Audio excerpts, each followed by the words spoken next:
I want to take this opportunity to congratulate all our workers for their resilience and their endurance. And I just want to urge them to continue to unite, because I think it was Karl Marx who once said, the workers of the world, unite.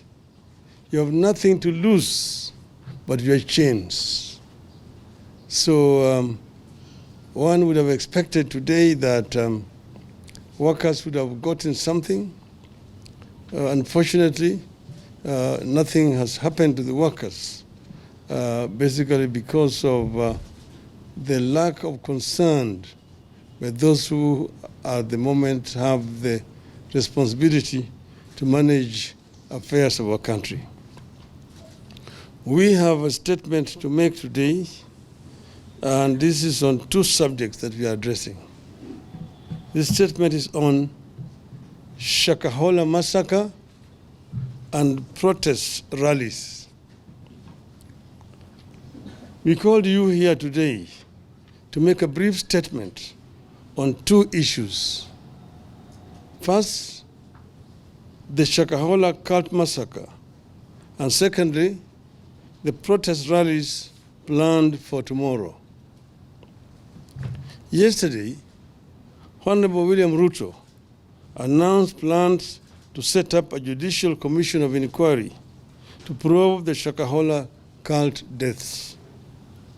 The regime also declared war on our protest activities planned for tomorrow, and they have repeated it today. Ruto's announcement on Shakahola underscores part of the problem we are facing as a country with the Kenya Kwanza regime. Ruto does not seem to know that the concept of a judicial commission of inquiry appointed by a president is unconstitutional in Kenya since the year 2010. Under the 2010 Constitution and its entrenchment of separation of powers, the exercise of judicial power is only as provided under Article 1 and Chapter 10, which provides as follows, and I quote, 1. The people have delegated their sovereignty of judicial power to only the judiciary and the independent tribunals established under the Constitution. 2. Only Parliament can establish a subordinate court or an independent tribunal through an act of Parliament. 3. Only Parliament can determine the jurisdiction and functions of a court or independent tribunal. 4. It is also now the law, as determined by our courts, that only the Judicial Service Commission can determine who would be employed to serve in such a tribunal. 5. Indeed, Section 13 of the Commissions of Inquiry Act is very clear that an inquiry shall be deemed to be a judicial proceeding.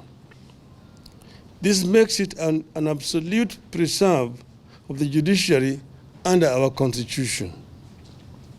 A president, unlike the past, no longer has power to make any decision on the constitution of a court or an independent tribunal, nor who sits in judgment in such a court or independent tribunal.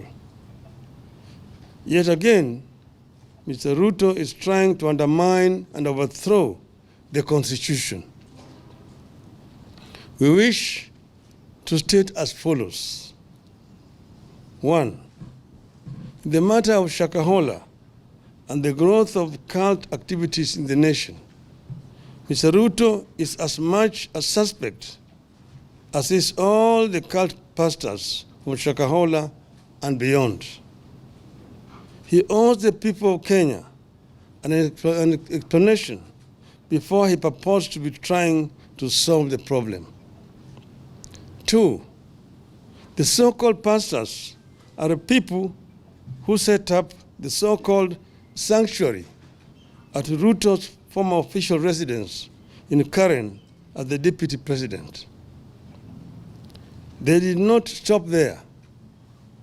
These so-called pastors proceeded to deliver prophecies and promise miracles about how Ruto would perform as a president.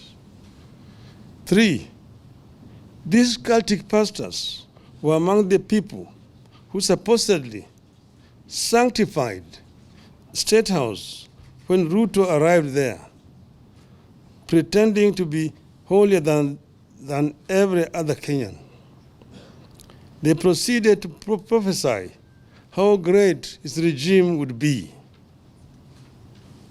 4, these so-called pastors have organized mega prayer rallies attended by so-called prayer warriors that include Mr. Ruto, Mr. Rigathi Gachagua, and their spouses, supposedly to sanctify the land. They ended up defiling the land. 5, these so-called pastors aided the introduction of mandatory fasting that started in 2015 at the DP's residence in Karen, and which have been carried over to State House, where everyone is compelled to fast every Wednesday, regardless of their faith, effectively making State House essentially a Shakahola annex.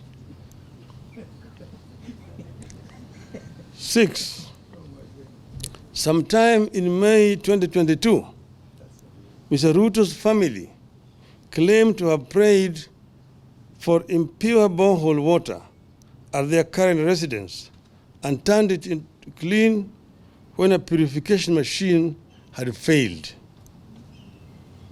We see no difference between this claim and the outrageous ones made by cult pastors, like performing fake miracles and extorting money from believers with the calls like tuma mbegu ya 310 or fast until you meet Christ. 7, the cult leaders are behind the decision by Ruto to establish a faith diplomacy office where he has gone ahead to provide a list of 100 members to be recruited into Public Service Commission as intercessors, supposedly to pray for counties and the government. Nobody knows the identity, the qualifications of the so-called intercessors, how they were identified, and where they fit in a government where religion and state are separate entities. 8, Ruto is the leader of the cult movement disguised as Christianity in Kenya.